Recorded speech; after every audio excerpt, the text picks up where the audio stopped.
It's 11 a.m. It's the 27th of November 2016. I believe that mutual dreaming and shared dreaming works if you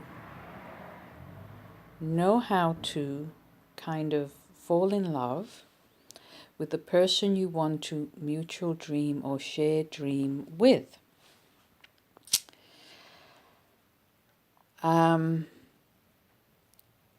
You might not know the person and they might live 12,000 miles away, and it might be being done over the internet.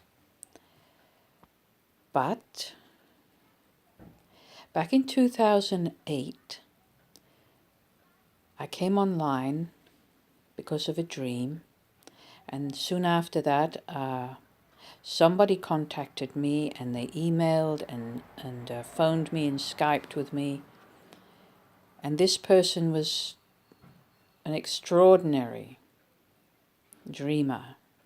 He was the first person who was hooked up to an EEG machine as a young man, a young psychologist. It was one of his first jobs. And he was working with another extraordinary dream researcher. And this is way back, 50 years ago now.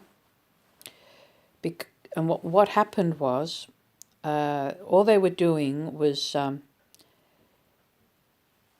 he was hooked up to an EEG machine in another room, and somebody else was in another room watching the EEG machine scribble brainwave patterns. And when he went into REM sleep, the EEG electroencephalograph machine showed by its scribbles that he'd gone into REM sleep. So he'd go into the other room, and sure enough, his eyeballs would be, rapid eye movement would be happening with his eyeballs.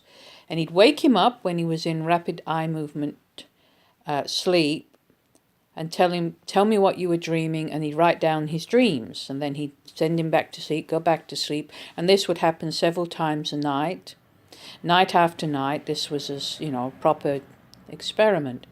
And then one day, they had been talking about, do you think it's possible to influence what a person's dreaming about? And of course, this was, silly.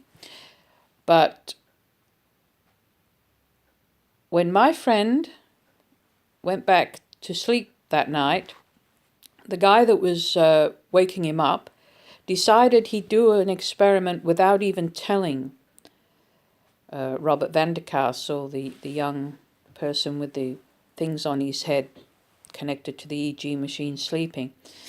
He turned the TV on, and the Tony Lister Muhammad Ali, or Cassius Clay, the Cassius Clay Sonny Liston fight was on. So when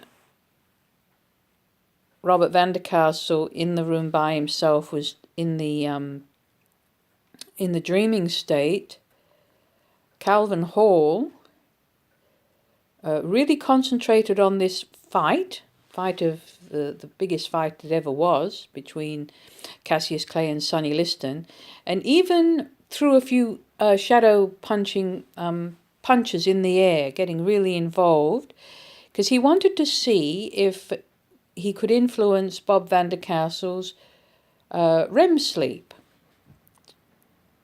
And then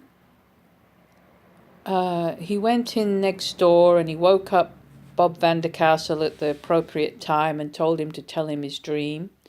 And the first part of his dream was very sexy, which I think is very, very important to note. It was very sexy. Don't know the details, but it's recorded in his book, Our Dreaming Mind, by Robert Vandercastle. Then he went in to explain that he had a dream of a boxing match, and he was watching the boxing match, and he even stood up during the fight, all excited, and threw threw his fists in the air, shadow boxing, because he was so carried away with what he was seeing, the fight. Then his dream changed, and he was back into a very sexy dream, and that was that. And Calvin Hall wrote it all down and gave and Robert Vandercastle said he gave me such a strange look as he was listening to me, but he didn't tell me until the next day what he'd done. And this was extreme. This was the first time it had ever been done, fully documented, that Calvin Hall had somehow sent a telepathic message to a dreamer, Robert Vandercastle, and we had the first telepathic contact from the waking state to a dreamer. And anyway, that was 50 years ago, over 50 years ago now. And it was Bob Vandercastle that contacted me in 2008. And he told me things. And then I started having dreams with him in it. Absolutely amazing dreams. Non-sexual dreams, by the way. Just really amazing dreams. And I'd wake up and synchronicities would just slap me down left, right, and center. It was quite shocking. But back in 2008, because this is the only man I'd ever contacted from the dream community, I assumed that this amazing mutual dreaming stuff that he could do, followed by amazing synchronicities the next day, I thought this was what everybody in the dream community could do, and that I had a lot of catching up to do. So away I went, thinking I had a lot of catching up to do. And